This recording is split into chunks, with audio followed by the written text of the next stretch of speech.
We have networking. We have an awesome, exciting panel for you tonight. We're going to have some entrepreneurs give their pitches instead of in front of three incredible VCs. They're going to all pitch for a chance at winning a free office for 6 months. Super excited for you guys to hear them. We'll want some feedback from all of you. After the event, we have some more networking. Don't dash out. Stay. Open bar. Food's going to continue being served. We'll walk through the sponsors after, but first and foremost, events like this take a lot of work. And there's one person who's been on the ground. She's 2 months in. I want all of us to give it up to Ashley for helping make this event possible.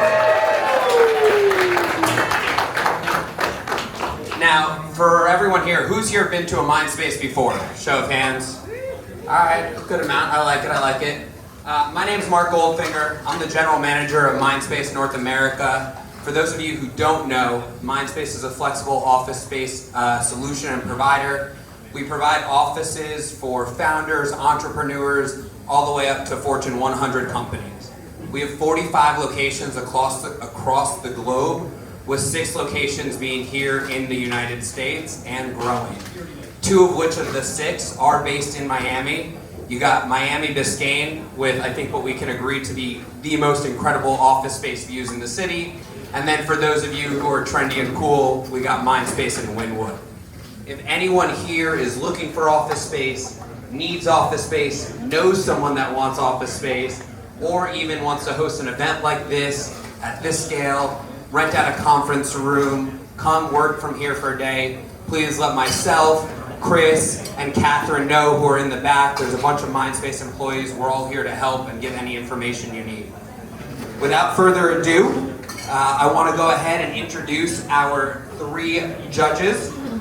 First and foremost, we have Maggie Vo. Give it up for Maggie. Maggie is the CIO and Managing General Partner at Fuel Venture Capital, working across $550 million on a portfolio across 34 groundbreaking companies. Thanks for being here, Maggie. Next up, we have Eric Aronson, who's our Senior Investment Analyst and Staff Attorney at Mark Cuban Companies. Eric's been with the firm for over 7 years, leading due diligence on Shark Tank deals and supporting growth across the portfolio companies. Let's give it up for Eric. And last but certainly not least, we promise, we got Justice Mendez. Justice is the co-founder of 61 Ventures. He's a serial entrepreneur who now leads the pre-seed fund that has invested over $2.6 million into 15 startups across the Southeast. Let's give it up for our judges. I think we can all agree that the Southeast, and Miami specifically, has really continued to take a massive boom over the past 5, 6, 7 years. This has become a huge ecosystem for tech hubs and entrepreneurs and founders alike, and we at Mindspace and everyone here is super happy to help give back to that community to allow the founders to continue having space to grow and create what they want to create and hit that vision. Now, I promise you don't want me up here all night. You want to see these guys, you want to see the investors and the pitchers, but most importantly, I'm sure all of you are also excited to see our moderator for tonight. This man is a celebrated investor and entrepreneur. He's widely recognized on his role as one of the toughest sharks on ABC Shark Tank. He's the founder and CEO of the iconic lifestyle brand FUBU. Hopefully all of us are old enough to know FUBU. I was rocking it in high school, which I'm very proud of. It's generated over $6 billion in global sales. He's an inspiring author, a motivational speaker, a huge family man, and he's really big on giving back and sharing lessons on business, branding, and success.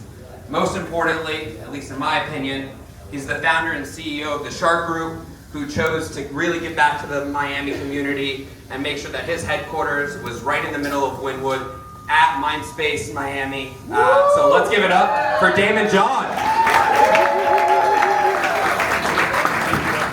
We can do better than that. Let's give it up for Daymond John.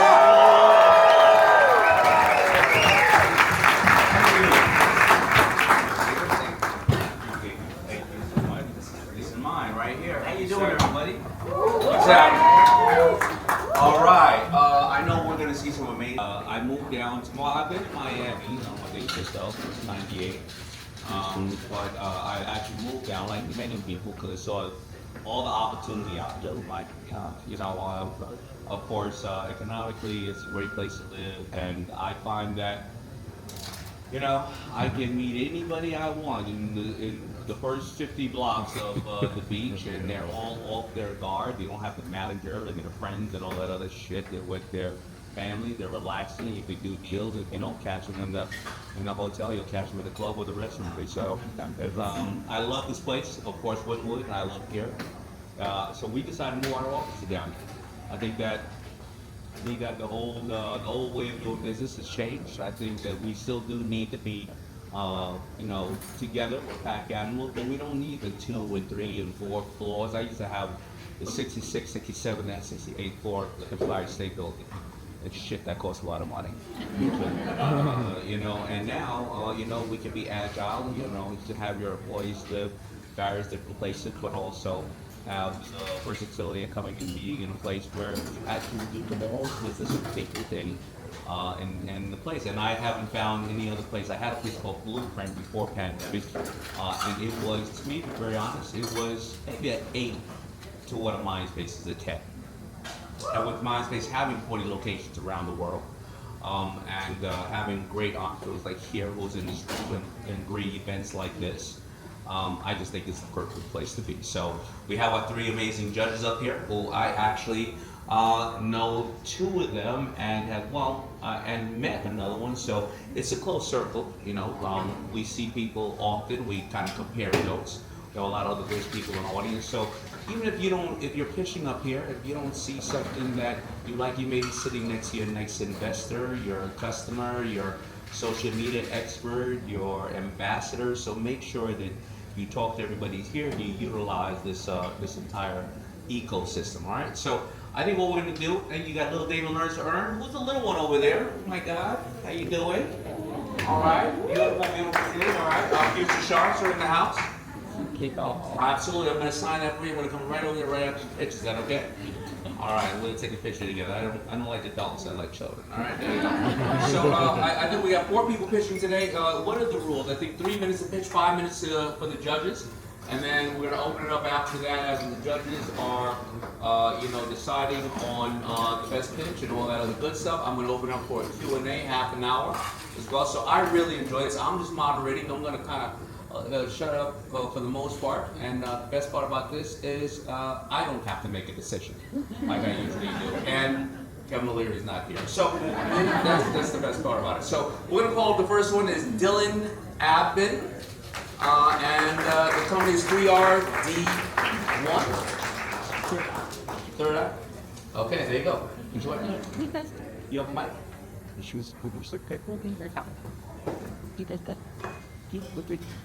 Hi, my name is Dylan Abeck. I'm the CEO and founder of Third Eye. Third Eye was actually founded here in Miami. During my freshman year at the University of Miami, I was at my first fraternity venue, and one of my good friends came up to me very distraught. She said, "You would never guess what just happened." I said, "What happened?" She goes, "The Uber I was just in locked the car, and he wouldn't let me out until I kissed him out on the lips." I said, "What?"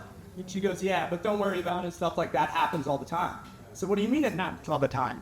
She said, "Oh, it's fine." But unfortunately, she was right. It does happen all the time. And I looked into the stats a little bit more, and I was able to find that in under a 2-year period, there was over 10,000 reported sexual assaults between Ubers and Lyfts, as well as we did our own University of Miami case study, which revealed close to 80% of people felt unsafe in Ubers and Lyfts, and close to 70% had an unacceptable encounter or incident in an Uber and Lyft. And by the way, over 90% of the student population takes 3 or more Ubers or Lyfts a month, with the only solution being to stay on the phone with me situations where I'm sure many of you have said, "Stay on the phone with me to make sure you're safe." These are not safety tools. These are connectivity tools, where we're using FaceTimes and phone calls as safety tools. But with the Third Eye app, we created a social safety app focused on ride sharing, where you could stream live video, audio, and location to friends and family of your choice. And we partnered with Newly to create the first ever discrete emergency system. Just for Jeff.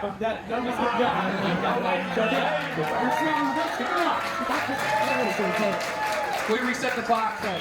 Let's give this man a fair chance. Reset, project, you got this. Or take this mic and stand over here. Yeah. All right, we'll restart this.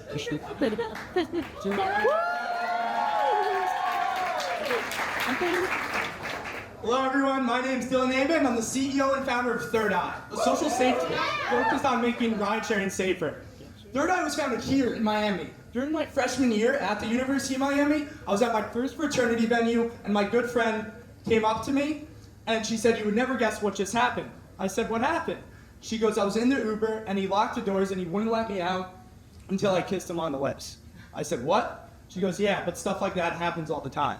And unfortunately, she was right. It does happen all the time. And I looked into the stats a little bit more, and I revealed that over 10,000 reported sexual assaults happen in Ubers and Lyfts in under a 2-year period. And from our own case study, we found that over 80% of students feel unsafe in Ubers and Lyfts, and close to 70% actually had an uncomfortable encounter or experienced an incident, as well as 90% of the student population takes 3 or more Ubers or Lyfts a week. And we also found that and so we created the Third Eye app. With the Third Eye app, you can stream live video, audio, location, and destination to friends and family of your choice. We partnered with Moonlight to create the first ever discrete emergency system, where at the touch of an in-app SOS button, dispatchers receive your live video, audio, and location so they can see and hear everything that's going on. And we're using AI currently to summarize recorded streams. The market's absolutely massive. 1.7 billion people use ride-sharing worldwide, 94 million in the US, and we believe we'll be able to get 40 million of that, giving a $4.8 billion opportunity. We've done amazing traction with over 3 rideshare companies currently committed to using our product, as well as a conversation with the largest rideshare company in the world in the upcoming weeks. Multiple interest from multiple universities, insurance companies, and even the top US wireless carrier. We actually just closed our first deal yesterday doing 25,000 in MRR. We closed our pre-seed round of 250,000, and we won the U Miami eStar Award of $100,000. How we partner with companies is we go B2B to C, where we partner with a company, create them their custom code, which increases their brand loyalty, brand recognition, and most ultimately helps their users stay safe. But we also do profit sharing on this to increase their revenue as well, so they're able to receive additional revenues and profits from the subscriptions with their code. We would love for you to join us on our ride of creating a safer and more connected world. Yeah. Nice. Right, excellent. Judges, do you have a mic over there or not? Yeah. Yes. Okay, you can share the mics. There you go. Here, I'll give you one in my zone. Oh, yeah, cool. Yeah, take one fast. Cool. I mean, since you passed me, I guess I'll go first. So, being the B2B2C model, and I'm assuming that the customer has to opt in, and then they're getting paid. You're getting paid on how many people are using the product, thrown into the second business offering it. Definitely. We most recently partnered with the second largest followed rideshare company on social media, and we estimated 600,000 MRR buying 3, generating 300,000 profits for us, and over 100,000 profits for them. And how many people have you seen look to opt in? For that, they'll be handling all the marketing. So we base our metrics based off their social media following, as well as their current downloads, and they're a very safe rideshare company. So they have about 400,000 downloads, and those are all people willing to pay a premium to stay safe in iTunes. And recently I noticed that, Uber, they just launched something called an Uber team, so that, the parents can monitor, their teenager getting into the car, or, not like me, going to the event very late at night. When I get on the Uber, I take the, picture of the license plate and send it to my husband or my partners. How do you compete with free, offering right now? So we're total transfer. We're total safety. So from the moment you board your ride, you're standing outside that bar at the late night to while we're in the ride. Also, when you exit the car, all the way up until Pierce College Street, walking all the way on campus, all the way up until your Zard. But I think the question here is, what happens if Uber just turn on that feature? Will they completely kill what you're offering? There's actually over 25 different rideshare companies virtual ground here in the towers. So our value prop is not just an Uber Lyft, even though we may be having a conversation with one of them soon. But to those other 23 different rideshare companies looking to compete at the bike. Let's say this is, so you're partnering with a rideshare company. Does the app have to be open while the rider is riding, or is this sort of passive monitoring? Does AI sort of play to maybe of detecting like audio stress or something like that? Definitely. So that was our biggest concern. Is everyone was saying, how do you find an app I'm sure everyone has tens if not hundreds of apps in their phone. So we implemented movement detection notifications. So in as little as 2 taps from your lock screen, you're able to go live. So we have walking detection and driving detection, where it sets if you're in a vehicle, if you're going about 12 miles an hour, and walking is about 3 miles an hour. And then we have a system called squads, which is like group chats. So you're able to go live to one squad and like the squads.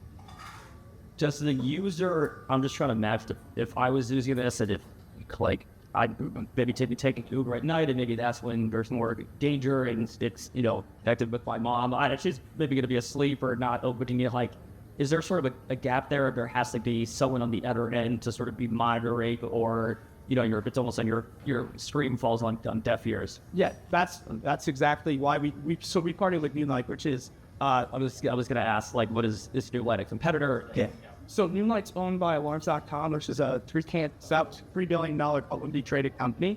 And we created the first ever discrete emergency dispatch system with video and audio. So these close encounter situations, I don't know if you saw, but the girl went viral because she thought she was going to be trafficked in the lift when the lift took her to the airport. So she didn't want to call 911 because she thought it would make the driver more aggressive. So with our system, everything's silent. You'll have to call 911. So in those situations where it's not an immediate emergency, all you do is you press a button. Dispatchers could see and hear everything that's going on, and they also text you, so you're able to communicate over text. And we're also worked with Apple to get one of the hardest impediments to allow us to stream live video and audio and record while you use the app and full time. I'm pausing it. So there you go. And how defensible is the app that you building? Can me and you group together and we build that app tomorrow?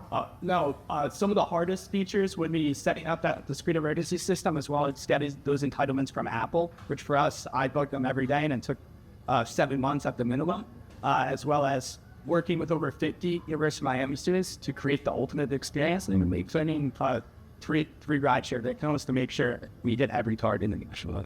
And how much is it per month for the consumer? So it ranges from $6 to $48. And these features are based on streaming, so 100 minutes to 1,000 minutes a month. And our AI features kick in at the $13.99 month subscription, as well as we have a trim feature where you can actually share your read as well, which is also on the $13.99 subscription. Yeah. Because legends. Is there any legal concerns with sort of reporting without consent? Yes, that's a great question. I was on YouTube for about 3 weeks now, trying to figure it out. But it's very simple. So what I did is I connected it to Snapchat, and I said, when you take a Snapchat, when you save it, respectively recording this. So I looked at there's legal documentation, and as long as you give the user the option to record or not record, then that's fine. Thank you. Awesome. Then that's deep. Give it up. All right, Dylan, I met you before, right? Yeah. You were standing outside a convention show and you pitched me, right? Yeah. Oh, it's been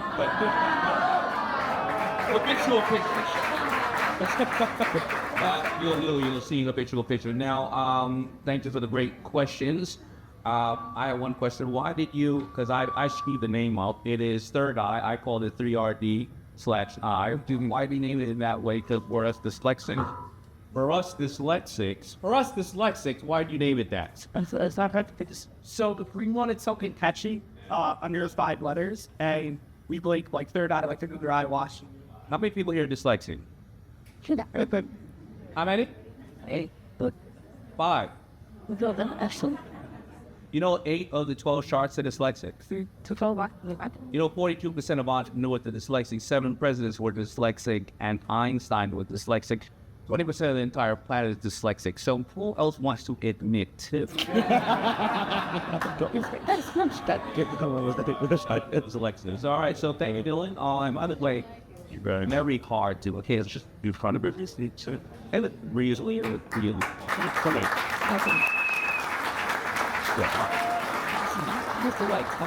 right, the next person coming up is Barbara Vark. There we go. Looking on up. I don't know if she wants to talk to you that much. She got Howard and me, but they were me. when I'm to help put things hot path into rats. There's it. No, Please. then Check. look at it. So much as I need to look. Okay, your hands aboard. So So I'm Barbara Parker. I created a multi-million-dollar company that is called BF Empowerment Center. We are focused on saving lives.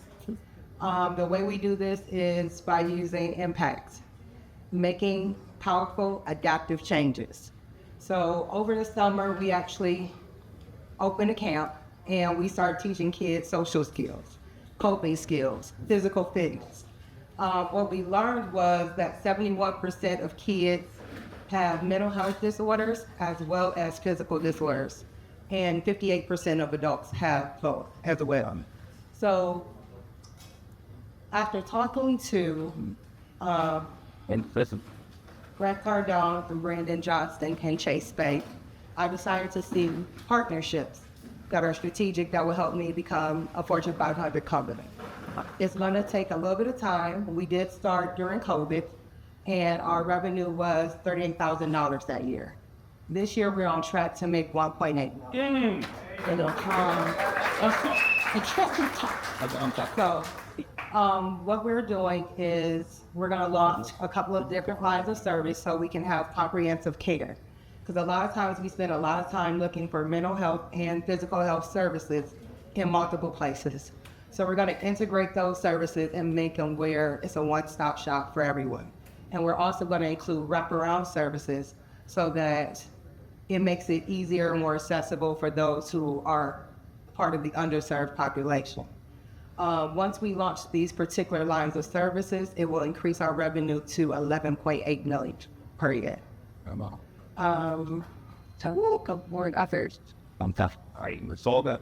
You ready for the question? I'm ready for the post. All right. She's ready for the. Remember when you pitch, if you don't use up all your time, that's like money back. You know, you get more time with the judge to ask you questions because you're confident. All right. G and bad. Talking. That is such an incredible. so where is this on? Check one, two. Oh, got this. So where are you? Are you online? Do you have physical locations? Yes. Where are you operating? Right now, we're operating out of 4 different locations, which is why I want to acquire real estate. I believe you know. So my question is, who's paying for it? Is it the parents? Is it the kids themselves? Is it, places like Chase Bank who want to be like community partners? Where are you getting the money? Is it the United States government? So it's mostly paid by insurance. We also have some self-pay clients as well. And we also have some companies that we work with. Cool. First of all, congratulations on all the success. What do the numbers look like as far as outcomes? Outcomes, we're analyzing data for that. We haven't done it because my staff grew a lot quicker than I anticipated. When I initially started, it was just me. I didn't think I was gonna grow this fast. And so we are getting into the point where we're analyzing data with self-reports. So can you talk a little bit about, have you raised any money since COVID? And this is just only bootstrap from $38,000 to $1 million. And how does the margin look like from, gross margin and EBITDA margin? So right now, because I haven't leveraged credit at all, we are about $300,000 just at the end of the day operating. Nothing Profitable? Profitable? Yes. Congrats. Followers. And so how are you acquiring customers? Are these like referrals from schools, or are you this SEO? Are you out there knocking doors to start and what are you doing? I have an amazing team, and what we do is we go out and talk to the community people, and they provide us the support and send us referrals. We're at schools, so it's pretty much word of mouth and us just beating the pavement. And just going back to sort of, you said you have 4 locations. Is the plan to consolidate all under one roof, or do you want to be, across the U.S., or what's the plan? Are you opening up shop somewhere around here? Actually, yes. I opened an office in Wynwood. That's how I got the invitation. So I just did that maybe 60 days ago, because we're expanding from Ohio, which is our home state, down here and to 3 other states as well. And how big is your team? Like, Okay. 38 people? People. It's been pretty unbelievable. And so what is your vision? What do you want to do? What do you see yourself in the next 5 years? I want to be a Fortune 500 company. And practicing. At what revenue level? 7.5 billion. That's my goal. 7.5 billion Yes, for revenue? Yes, in 5 years. that is the goal. How much do you think you had to raise money for that goal? Initially, I think just to open its first building, maybe 10 million. Up to 10 million for the first building. Yes, And you have 4 buildings so far, right? yes, we have 4 locations. So we're in a school, we're in a church, we're in our office in downtown Akron, as well as in South Newflex. So we have How long does it take for one location to break even? And how many clients you have to break even for one location? for one location, it would take,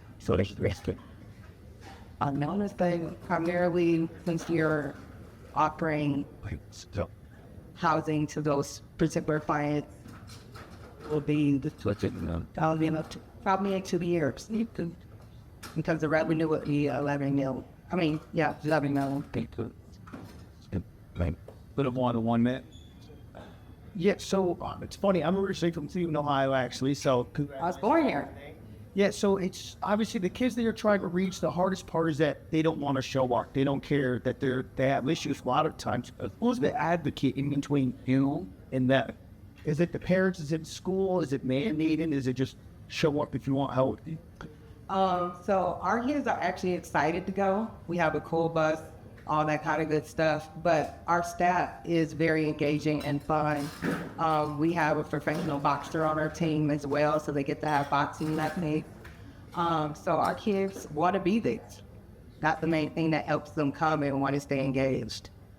Are you working with the Broad James Family Foundation? I am not. What introduce me? That's a big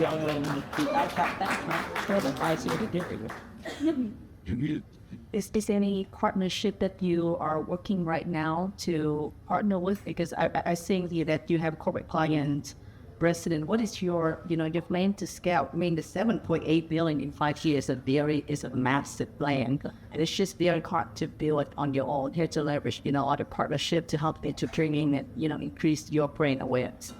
So right now we're looking at partnerships with the cities because there's buildings that are empty, that are vacant, that need to be revitalized. So helping to get those at much lower cost. To get those at a much lower cost so that we can start leveraging to buy more businesses and more buildings as quicker. All right, give it up for Barbara. There you go. I ain't messing with her. She's... Barbara, what is your social media? BF Empowerment BF Empowerment. and Queen Deal Partner. Okay, Dylan? Third_I. The best way, listen, you don't have to invest in an entrepreneur every day with cash, but think about your local deli. If 300 people go in there a day and 30 or 40 people say, I still got my favorite sandwich from that deli, do you know how much their business would increase? You know how if you did it every single day, what about your family? What about your products and your thing? If everybody just supported you like that, of course, I'm going to make sure that, Mark, we shout out Mindspace and make sure that you keep tagging if you can, because that's why we do these programs. And if we don't have people that show us love, well, we're not going to keep doing them, right? I'm not going to. They are. But I ain't going to show up. That's the easiest way to support somebody. When you see your name pop up someplace and somebody just said, I like them, confident. You don't have to always pull out money out of your pocket if you don't have it. All right, so everybody who comes up, please tell everybody your social. We'll share at the end, and of course, give love to Mindspace. Thank you so much, Barbara. You done. All right. Yes. We have things to do, so we just Yes, I will sign that. How you doing? Oh, you gotta go to bed. Oh, let's do all the things you want to do. And this is an amazing name, Heather. Hey, please come up here. That's my wife's name. Yes, there you go. And then you go. All right. There you go. And then up. What does that say? Shark Tank? Yes. Shark. Is this a tank? Okay, this is neither, this is not condoned and or approval by Sony, ABC. Got nothing to do with that. All right, here we go. I don't even know these people. There you go. Let's go, Heather. Use this one. Hey, Daymond. A girl can dream, right? So I entered the real estate industry 20 years ago, and I realized I had a gift. I could envision the full potential of a home. But this guy, Ben, my client, he couldn't. He couldn't see past this ugly kitchen. And I quickly realized no matter how much I tried to explain to him what it was gonna look like, he couldn't get past it. You know what? My husband is actually the exact same way. He is part of the 81% of everyone in this room that has zero vision. You cannot see past an ugly kitchen and see what it would look like, open concept and completely remodeled. My name is Heather Kane. I have sold over $2 billion in real estate. And today I'm gonna show you how I'm revolutionizing the real estate industry by design. I've created a platform where our members help buyers envision the full potential of every property. We've sourced over 750 designs of all price points and styles. But I want to get real with you. This is not virtual staging, which is cyberspace furniture that can't come to life. This is click to purchase real furniture that you can simulate into a room. So say you have this super ugly kitchen, you can select from a gorgeous design board and we actually show you exactly what that looks like in your house. Everything you see is click to purchase, down to the backsplash, the paint color, the curtains, the accessories, even the furniture. We source from national brands from all across the country, your favorite brands. Imagine a world where builders, contractors, real estate agents could show the full potential of every property with a click-to-purchase solution. We've worked really hard and we're partnered with these brands that actually provide affiliate links, so all of those click-to-purchase solutions are 30%, up to 30% cash back. But imagine a world where you could sell every piece of real estate with design services included. Remember the guy Ben who couldn't get past? What if the listing agent had actually shown Ben the full potential of the home? What if the buyer's agent had a tool just like this? Imagine if builders and contractors could have a tool like this, an easy solution to show the potential of every house. We simulate down to CAD drawings, 2x4s, mid-construction properties. How many times have you walked into a new construction house and you have no idea what it could look like? We do it from bathrooms, kitchen, and even exteriors of a house. We can fully furnish a home, whether it's luxury or non-luxury. I am super passionate about helping agents with a technology tool, but I've built an entire academy where we actually show people how to use this to increase revenue. Almost done. Almost. Are you ready to make my dream a reality? I'm not the one. I gotta tell you, she didn't need a clicker. She didn't need shit to go to Kinko's and figure that shit out. Yes. That's what entrepreneurs are, gangster. All right, there you go.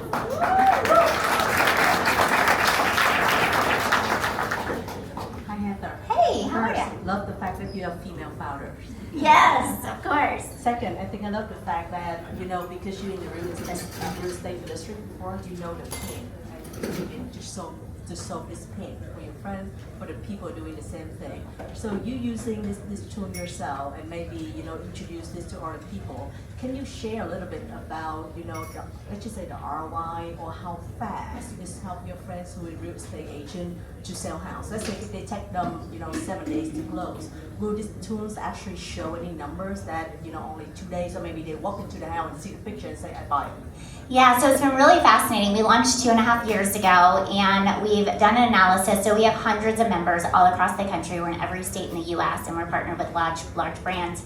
And what's happened is days on markets have shrunk, and also price per square foot have increased because the sellers are getting a competitive edge in the market because they're selling homes with design services included.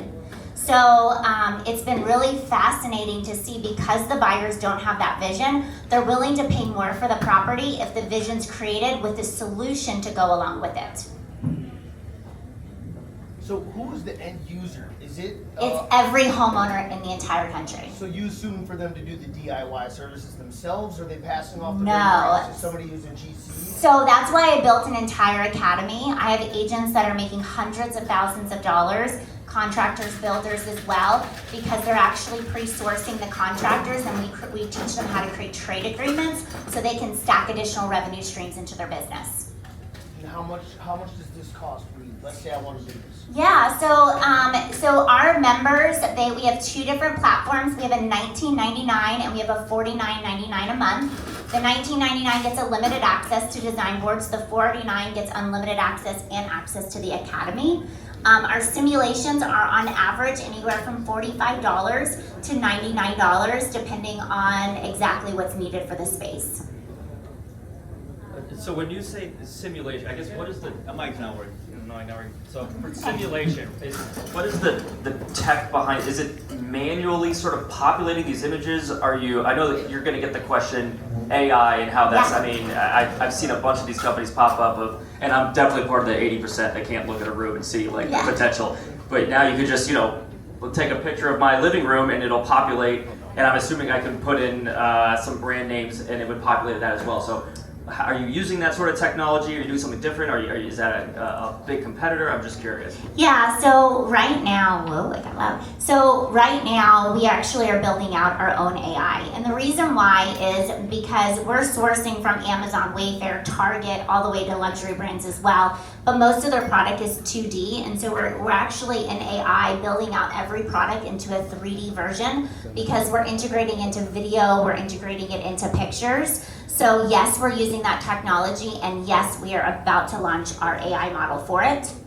Do you have like proprietary or licensed rights to those 3D modeled images that no one else can take that?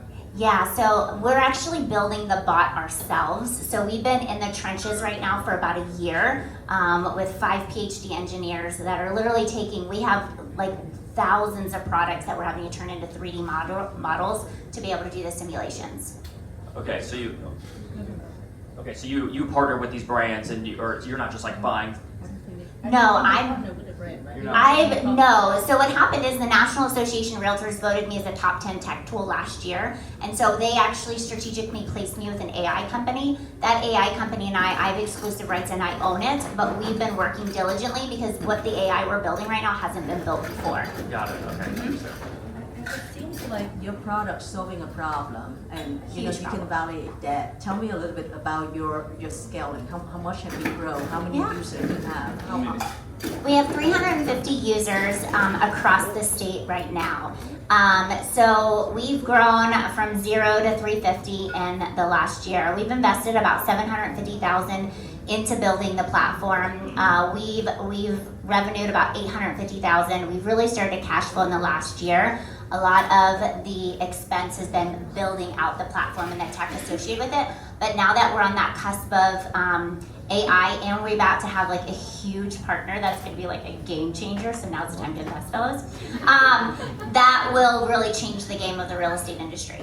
And why don't you partner with a brokerage, company instead of like going into like different agents? Yeah, so Gary Keller actually wanted to partner with me.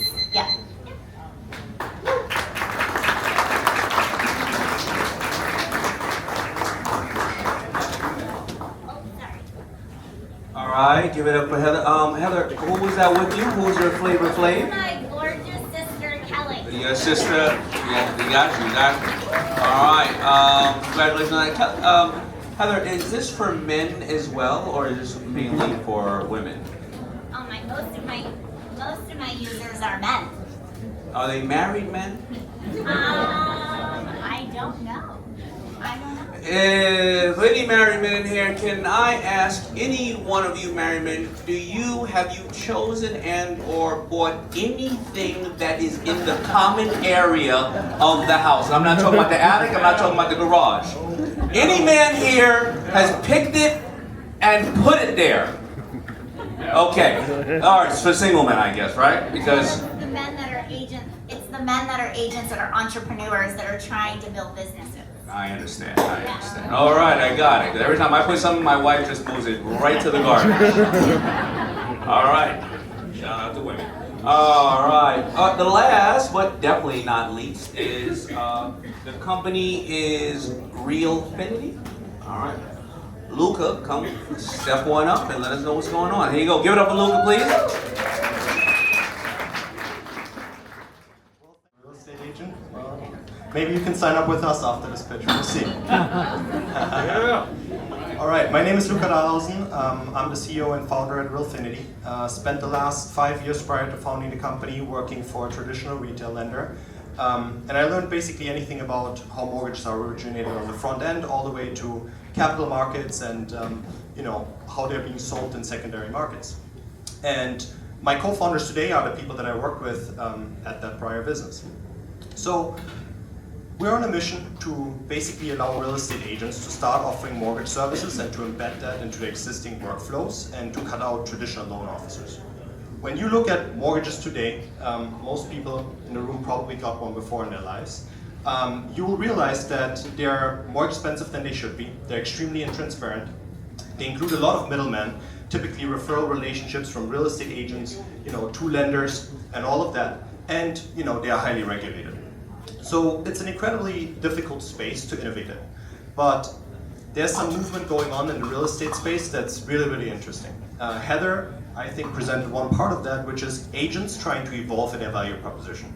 Some of you might have heard about the NAR lawsuit that just recently happened. And, at the end of the day, that's just a reflection of how the consumer thinks about the real estate agent's value proposition in general.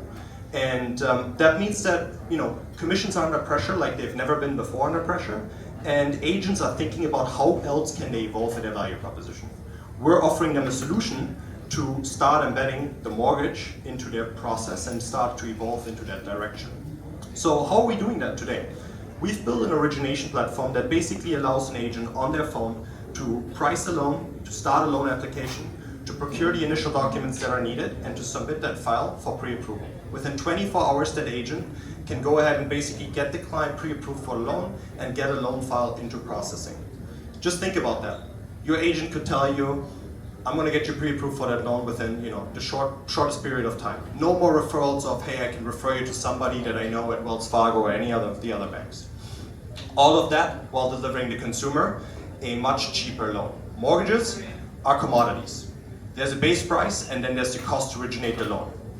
This essentially cuts out all the middlemen, allowing us to originate a loan at a much lower cost.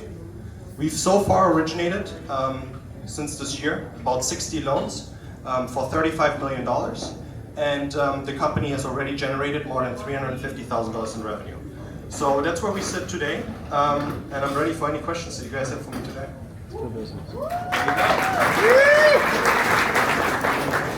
So, are you working with your own group of underwriters? Mike's not working.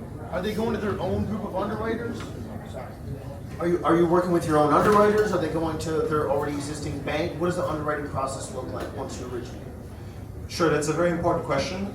We don't take any of the underwriting risk. We don't take any of the balance sheet risk. What we do is we either fund the loans of a credit facility that we have, but with a purchase commitment prior from the underwriter, or we broker the business, right? Depending on how risky the loans are, if that makes sense.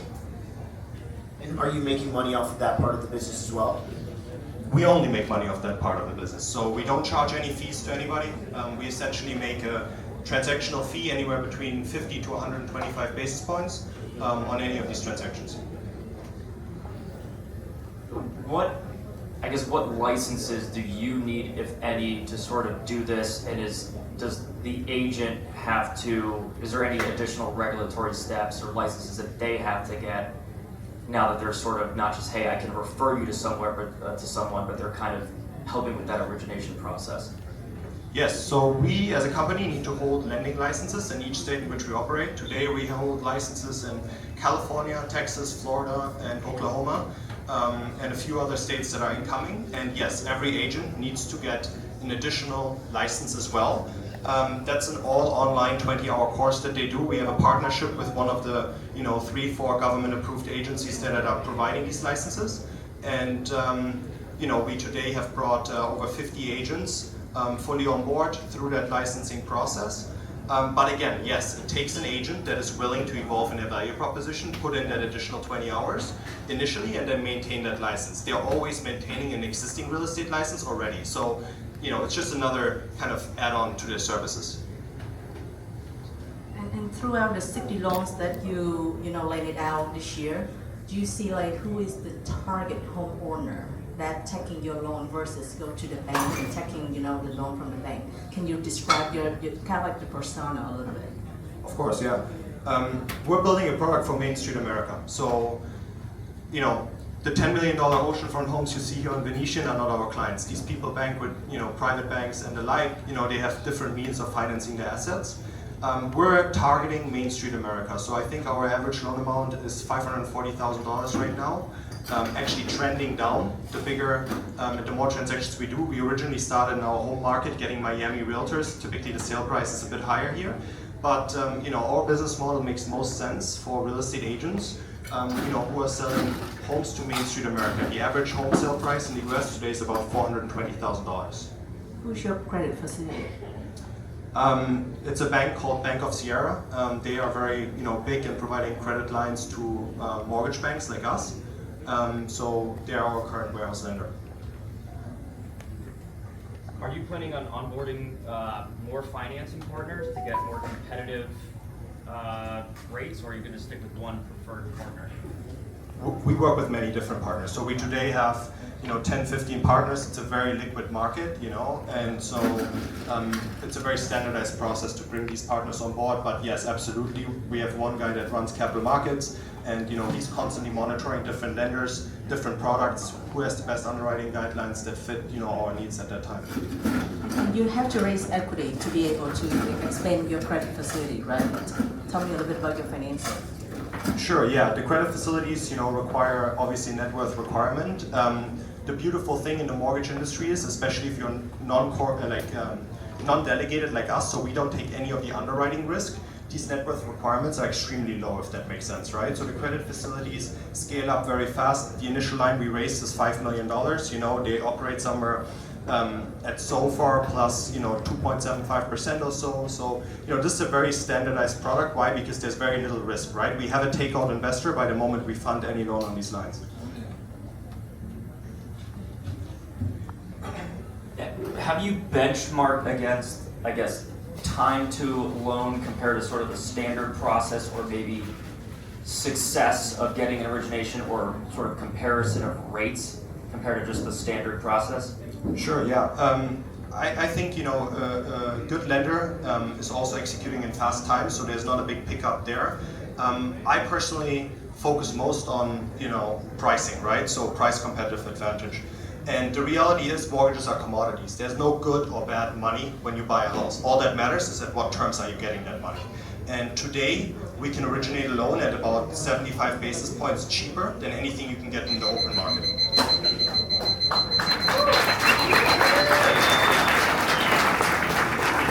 All right, give it up for Dylan. Thank you. So I think right now, the judges, Maggie, Eric, and Justice, what's your social media, Dylan? Luca, excuse me. Give it up for Luca. Sorry, I have my new card. Dyslexia, shout out to Dyslexia. What's your... Realfinity at LinkedIn. You can follow us. Realfinity. Also on Instagram. Realfinity at LinkedIn. It's REALFINITY at LinkedIn. All right, cool. All right, so what are we going to do here? We're going to have Maggie and Eric and Justice deliberate. Okay, we're going to step out. 16 cameras shooting, and the average one is 1 hour long, and you only see out of the 16 hours of footage, you see 8 minutes. So that's the reality. So to sum that up, first of all, the great family here in Mindspace, worked very hard to get all entrepreneurs up here. Thank you. Absolutely. And the entrepreneurs nailed the pitches. In a very short period of time, they were able to convey their message. Now I'm going to open it up to Q&A, right? For everybody having, are they pre-question, or people can, they have the questions? Okay. Oh, you have all the questions. I have all the questions. Are you coming up with me? We're going to do a fireside chat? That's all right, there you go. Cool. Oh, also do remember again, if I did say that, to give love to everybody, but I didn't give it, Mindspace_US. And the Mindspace you're at is downtown. I don't know if you could obviously, if you haven't been here, it is absolutely gorgeous as you look outside. All right, let's do it. All right, guys. Thanks all for being here. My name is Chris. I'm the U.S. head of sales for Mindspace. My job is pretty much to hound you into office space, but my business card's at the front desk, so feel free to grab on the way back. Yeah, so we got some questions from social media. Some people wanted to know a little bit about your Miami ventures and what's been going on about the market. So yeah, all right. Number one, how have you seen Miami develop into a growing tech hub? How what? How have you seen Miami develop into a growing tech hub? Well, I was not to plug it, but to plug the fact that where I am, when I did an announcement that I was now located in Mindspace, the mayor of Miami showed up. Happened to pop into one of the random, I don't know what was happening. It was actually a tech conference going on in Mindspace, and he came to talk to me about, I can list the event that happens, and he came with his partner, who were talking about all the money that they are putting into bringing tech entrepreneurs here. And this is obviously a beautiful place because you have the access to South America. You have everybody leaving the States where they're paying more money for no reason for quality of life. And I do see it developing here. I think that it is going to be a place of reckoning. You're seeing a lot of the big funds coming down here, as we know. I see this being by far, you have a lot of the talent too coming down here. This is a place where it is 100%. You have to be part of what's going on now because a lot of my buddies also are not necessarily in the tech space, but they're in the nightclub and space like that. They say you cannot believe the amount of money being poured in here from all around the world, and it is not stopping. And that's what's going to happen because this is where we are. We're in tech. Yeah, absolutely. We've been seeing a ton of it, especially all the corporate transplants that have been moving down here. Yeah, it's been great. So why did you choose Mindspace for your team's Miami hub? I know, especially in a city like Miami, there's so much competition. Again, I opened up with a little bit where I wanted the versatility, but I also believe that, a buddy of mine, Chris Sackler, who was on Shark Tank, he had done I think he did the Uber deal, I think he did the Instagram deal. He talked about the fact that he had, like all of us, 20, 30 meetings in San Francisco every week. None of them, converted into a deal. When they converted, the ones who converted into deals is the ones where they went up to his house or they were hanging out and he got to know people. And I figured that as a company myself, if we're in our ivory tower and you only come to visit, if you're not around a lot of other community, well, first of all, I can get good talent from Mindspace. I can get people that I think are running great companies and they can be affiliated with us, people that are visiting and say, oh, you know what, I want to work with Daymond John, and or people we get to know. You see, as I was talking to a couple of entrepreneurs, deals are not often done the first time that somebody sees you. Don't watch too much Shark Tank when it comes to that.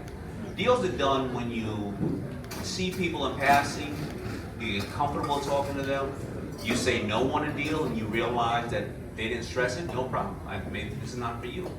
And so it's about being in community. Again, we're still pack animals, and that's why I wanted to be in a space. But the spaces themselves are beautiful spaces. This is a beautiful space. Well, if I would have to build a bar in my space, right? I have to then put a view here. I have to go pick 2 spaces to have the versatility. When Art Basil's here in a little bit, where do you think I'm going to be? I'm going to be right in the middle.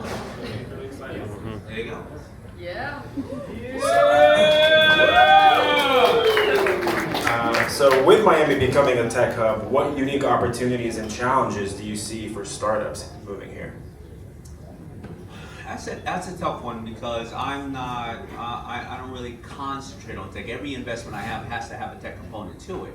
Whether it is the way that they're converting or touching their customer or knowing the data or maximizing their outreach. I would have to, maybe there's, I don't know, I'm trying to think about the challenges down here. Okay, well, you're not up in Silicon Valley, right? You're not there every single place you go, you're having that conversation. But on the flip side, you're also not a small fish in a big pond. You're equal fish in an equal sized pond. What are the other concerns? You know, if you migrate and the good talent want to come to where you're at, well then you get good talent. If you're not and you're moving and you're working with purely the industry out here, the service industry, well, you know, a lot of them, you know, Friday's not really the day they work, Monday's not the day they work, they come in late, you know, I gotta go at 10, what are you talking about? So the quality, you know, and in business, the two biggest challenges you can always have is sourcing talent and capital. So I think those are your challenges, but if you're able to bring people down, and you know, they're not coming for the wrong reasons, I think you'll have a great quality of life for them. So your challenge is sourcing the right people and not being around a lot of people thinking like that, but the plus is if you bring the right people down or hire them from down here where you know that that's their concentration, you know, those are the pluses and minuses. Okay. Do you think Miami's diverse culture provides any competitive edge for startups aiming to scale globally?